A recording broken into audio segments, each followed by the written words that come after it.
Viene movidito el día, bueno, te duele todo, cambia dolor por Ibupirac. Las cápsulas blandas Ibupirac se absorben más rápido y logran alivio inmediato para todo tipo de dolor. Así que ya sabes, yo cambié y funciona, ¿eh? Cambia vos también a Ibupirac, alivio inmediato. Retomamos, quedaba planteada una pregunta de nuestro panelista Graciano Pascale para que respondiera directamente nuestro invitado. Sí, con mucho gusto. Yo decía al final que era preocupante pensar con esa lógica, ¿no? ¿Con cuál lógica? Con la lógica de, bueno, poner trabajadores contra trabajadores, en definitiva. Porque acá lo que se planteó el ejemplo es aquella familia que puede pagar una cuota mínima y que no va a llegar a cubrir el valor total de costo de vivienda, y aquella que quizás sí o que ni siquiera pueda acceder a ese plan. Eso es parte de esta realidad. Hay trabajadores que no acceden a una vivienda, hay trabajadores que gastan el 100% de su salario para acceder a una vivienda, hay gente que quedan en los hogares, hay gente que queda en situación de calle, y todos son trabajadores. Y claro que le vendría muy bien la intervención del Estado para resolver ese derecho y garantizar ese derecho humano. Y en ese sentido, pero el Estado ¿cree que puede subsidiarlo. que es irreal pensar que se puede llegar a... O sea, que es una realidad que puede llegar a generar sensación de injusticia? Yo creo que no. Es eso, mirá lo que pasa hoy nada más con las patentes. ¿Y no son todos trabajadores los que tienen un auto? Yo creo que de alguna manera lograron tener el auto. No debe haber mayor injusticia, o que nos debe indignar a todos nosotros, es que estemos peleando por $40.000 para una vivienda a un trabajador y aceptemos como si nada $1.000 millones para UPM. Pero son temas distintos. Es exactamente pero lo ahí mismo, ya no estamos Estado, hablando de trabajador contra trabajador, es otra cosa. Eso es perspectiva país. Es más grueso aún. Por eso está, la perspectiva país es la que define todas las políticas, incluso la política de vivienda. Porque, por ejemplo... Sí, a ver, el 1% del PBI. Con el déficit de la caja militar tendrías la plata que se precisa para este proyecto. O los 1.900 millones de dólares que no se le cobran a las multinacionales, a la zona franca. Entonces, ahí tenemos una fuente de financiamiento ideal. Pero también tenemos muchas otras más concretas y más viables, más alcanzables, si se quiere, para la tranquilidad del oficialismo.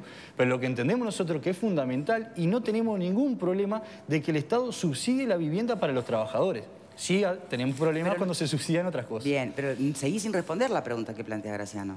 Yo creo que la respondí. ¿Cómo se soluciona? No pienses desde la perspectiva país. Pensá desde la realidad de esta familia, de la de allá y del que está en situación de calle. Si yo una mujer trabajadora, como conocimos en toda esta recorrida que hemos hecho en el interior, trabajadora de un supermercado en Tacuarembó, que gana 15.000 pesos y tiene un hijo a cargo, si a esa persona el Estado no la subvenciona, no la ayuda a tener una vivienda, estamos condenándola a vivir en los asentamientos de Tacuarembó. Entonces, yo creo que esa trabajadora, al igual que sus vecinos, o aquella familia que también tiene 60.000 pesos de ingreso, va a estar de acuerdo que esa trabajadora, que su hijo, pueda tener una vivienda digna, pagando, aunque sea 1.500 pesos de cuota por mes. Porque todas esas cuotas, aunque sean pequeñas, van a ir a un fondo, como lo establece este proyecto, que seguirá incrementando las partidas presupuestales anuales para seguir construyendo viviendas. Bien. ¿Y ustedes creen, ya habló Graciano, creen los demás que de verdad la sociedad uruguaya tiene una naturaleza o una esencia de poder aplaudir y celebrar este proyecto y no que sucedan hechos como a los que hemos asistido recientemente, cada vez que se piensa en poder beneficiar a alguien que está a la vista que lo está necesitando, salta un sector reclamando con derecho también, entendible, su perspectiva contraria? A ver, yo creo que las adhesiones que ha despertado este proyecto es esperanzador, ¿no? Porque capaz que hay alguna cosa que se pueda cambiar. Pero a mí me parece que ¿quién puede discutir que alguien que ha trabajado toda su vida y que de repente no cobra más de 20.000 pesos tenga derecho a pagar una cuotita que para su ingreso va a representar un porcentaje?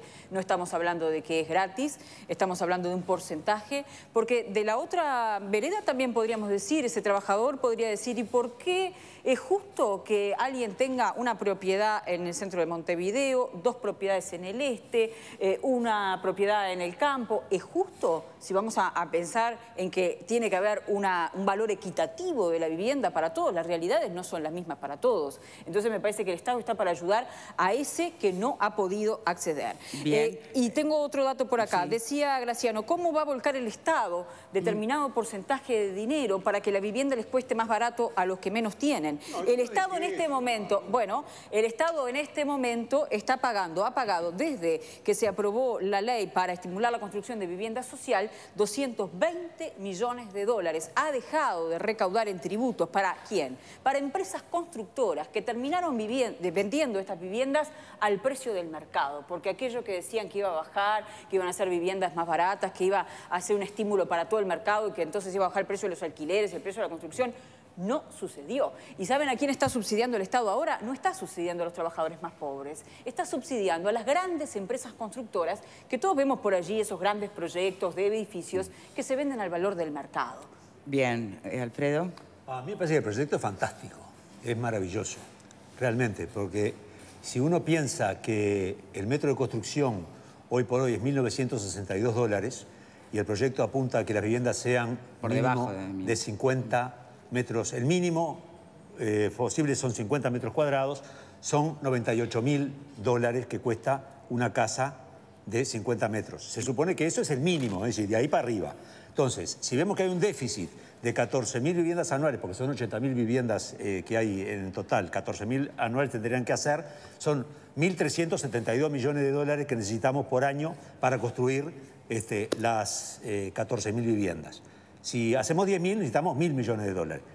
Es bárbaro el proyecto. El tema es que el mundo de la fantasía no existe, ¿tá? Y realmente este proyecto habla de empresas, ¿tá?, que se van a construir.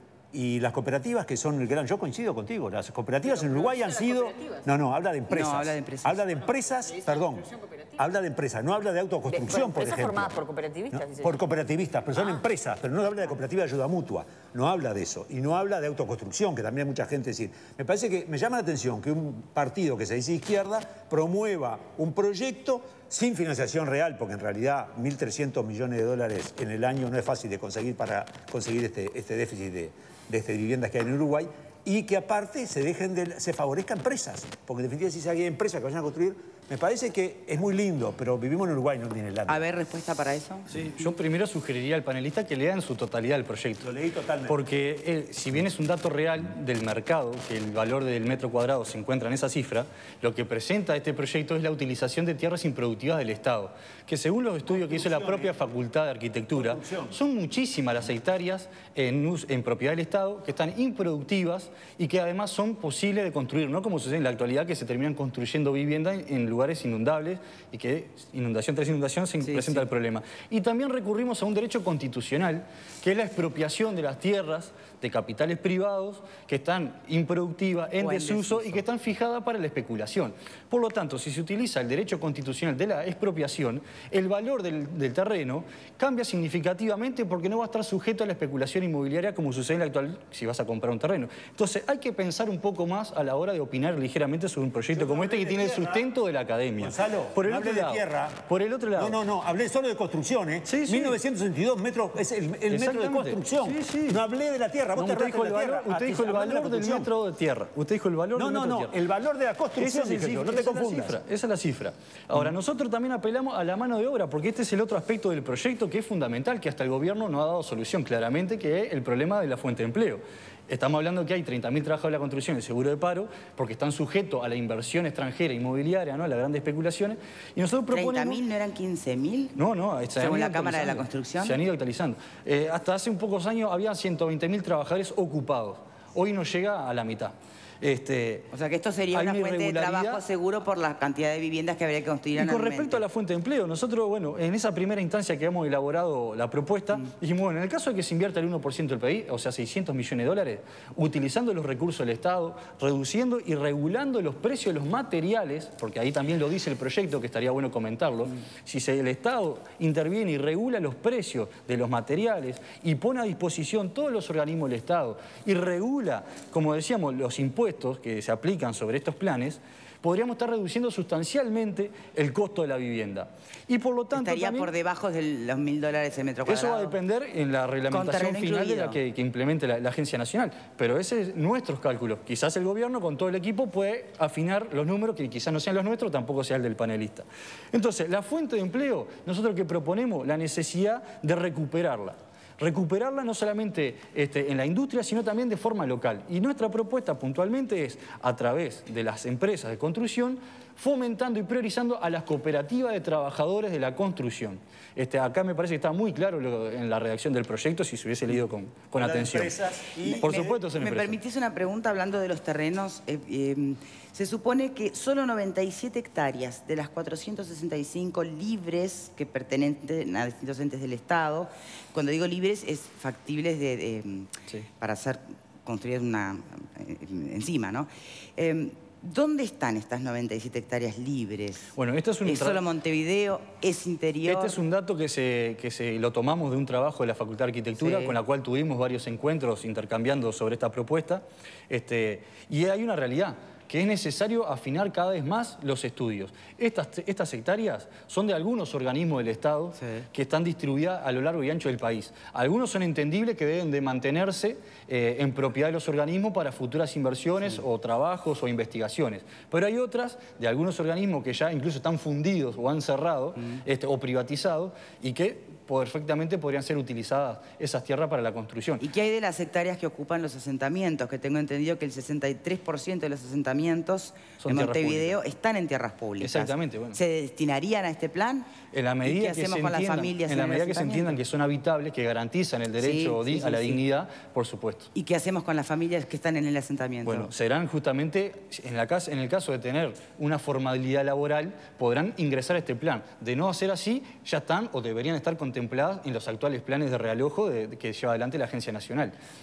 Nosotros, en este trabajo que hemos hecho en todo el país, que ha llevado a que este proyecto se declare de interés departamental en varias juntas, en esas conversaciones los propios intendentes han puesto a disposición las tierras departamentales. Porque acá es muy claro que de no tener el apoyo del Estado, como sucede, a nivel departamental se hace mucho más difícil para esos gobiernos poder resolver el problema de la construcción de la vivienda. ¿Y alcanza el tema de la vivienda con este plan o también tendríamos que pensar, siempre contemplando el artículo que tú citas, más allá de su interpretación, si se puede equiparar a otros derechos constitucionales, a empezar a controlar o regular el mercado? Es decir, cómo aumentó la tierra entre 100 y 200%, cómo en realidad puede estar por encima casi hasta un 3% del nivel de inflación en los alquileres. Bueno, ¿qué hacemos con todos esos datos que sin duda también merecerían una mirada, ¿no? Este proyecto no contempla ni está pensado para regular el mercado de forma directa, pero sí estamos convencidos de que con una fuerte actividad estatal en construir viviendas, claramente va a haber una incidencia sobre el precio de mercado que va a llevar a la baja del valor de las viviendas, tanto en la venta como en el alquiler. Hay que recordar que en este país hay 600.000 personas, según el último censo, que alquilan. Entonces, cuando nosotros decimos hay un déficit de 80.000 viviendas, lo tenemos que tomar con pinzas, porque estas incluso son cifras históricas, que obviamente se relativizan incluso desde la academia. Pero si tenemos en cuenta que hay 600.000 personas que alquilan, tenemos más de 150.000 hogares, mejor dicho, hay 150.000 viviendas que tienen entre 2 y 3 hogares dentro de la misma vivienda. ¿Esto qué quiere decir? Que está el padre con la madre, está el hijo con su compañera e incluso hay una tercera generación en algunos casos. Es decir, que hay muchos hogares que componen y que viven dentro de una misma vivienda. Entonces, si nosotros sumamos las voluntades de la gente que desearía dejar de alquilar para ser propietario y acceder a una vivienda propia, ¿no? De 80.000 pasamos a mucho más. Entonces, claramente que la construcción de las 14.000 viviendas por año quizás debería ser mayor. Por lo tanto, incluso siendo las 14.000 por año, lo que no puede suceder es que el Estado siga invirtiendo solamente el 0.4% del PBI. Yo voy a ser más preciso. El Ministerio de Vivienda, Ordenamiento Territorial y Medio Ambiente recibe el 0.45% del PBI para hacerse cargo del medio ambiente, el ordenamiento territorial y construir viviendas. De ese 0.45, el 0.409 es lo que se destina a vivienda. Es decir, que es gran parte del presupuesto que recibe el Ministerio de Vivienda se destina para la construcción de viviendas. Pero lo que es claro es que las cifras finales son totalmente insuficientes. Yo traje algunos datos que son el resultado del plan quinquenal pasado y la proyección del plan quinquenal para este gobierno que estamos transcurriendo. Y a mí me gustaría dar 2 o 3 datos simplemente para reflejar el problema que hay. Y yo voy a insistir en esta idea. Este proyecto no pretende sustituir ningún plan. No pretende eliminar ningún proyecto que hay. Esta propuesta es justamente un instrumento más para sumarle a las que ya existen. Esto intento dar respuesta a algunas voces que han omitido nuestras propias afirmaciones e intervenciones, incluso el espíritu de esta propuesta. Pero, por ejemplo... Ahora, estamos de acuerdo que, por ejemplo, muchas personas, de aprobarse este proyecto, que tenían pensado acercarse a los programas del Banco Hipotecario del Uruguay, ¿no? Por ejemplo, ante este nuevo plan, abandonarán ese camino, donde la vivienda siempre termina siendo igual sumamente cara, para ser un número más, una familia más y una necesidad más que cae sobre la espalda de este proyecto. Pero eso ya sucede. Si uno mira los resultados, en el banco hipotecario, la cantidad de la masa juvenil que se presenta entre los 21 y los 29 años que se presenta en busca de un préstamo, solamente el 11% cumple los requisitos. Solamente, y estamos hablando, obviamente, de tener una continuidad laboral, de no estar en el clearing, de tener un ahorro previo generalmente. Entonces es imposible que un joven de 23, 25 años quiera acceder a una vivienda con estas características. Por eso la propuesta nuestra exime el ahorro previo, exime el estar en el clearing y simplemente depende del salario del trabajador. Obviamente que lo que te excluye y también es ya ser propietario. Está, pero es cierto que también, bueno, ese es un tema, las limitaciones a la propiedad, que convengamos que puede llegar a ser un dato absolutamente menor para quien está desesperado necesitando una vivienda para su familia. ¿No? Bien, pero también está el tema de la posibilidad de que te termine subsidiando el Estado si se te complica para pagar. Entonces, y ahí los números son inciertos. Mucho más de lo que puede llegar a ser la proyección real. Entonces, desde esa perspectiva, ¿cuán viable ven este proyecto? Sí, varias cuestiones. Primero, un comentario que hubo ahí. Para mí no hay derechos de primera y de segunda, porque si no, al igual que no tendrías que hacer nada para mantenerte vivo, no entiendo por qué estamos discutiendo hace varios programas el tema de los asesinatos, la delincuencia, los feminicidios, si no tenés que hacer ningún derecho para mantenerte vivo. O sea, tenés que trabajar para mantenerte vivo, para comer, para mantenerte vivo, para tener trabajo, para mantenerte vivo y precisar un hogar para mantenerte vivo. Si no, el promedio de edad de vida que terminan teniendo las personas que viven en la calle decae en números estrepitosos. El proyecto, yo creo que es bueno, creo que en general busca una buena intención. El problema es que los números lo está diciendo el propio diputado. El presupuesto que tiene, que lo vota el Parlamento, son los diputados y los senadores, que tiene hoy el Ministerio de Vivienda, hoy, y lo que se plantea destinar solamente para el tema de la vivienda popular, los números son totalmente distintos. O sea, la diferencia que hay varios lugares que se exoneran, no solamente de la empresa. Toda esta movida que hemos visto desde enero para acá, de lo que se destina a las exoneraciones y lo que se invierte en los productores rurales principalmente, y no estamos hablando solamente de los pequeños y medianos productores, sino los grandes productores, dueños de cientos o miles de hectáreas en algunos casos.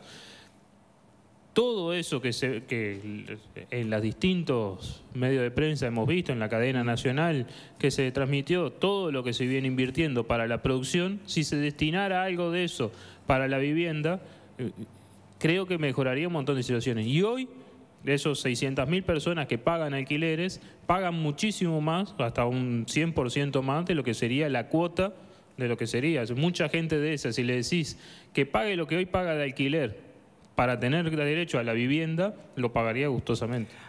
Hacemos una pausa y ya venimos.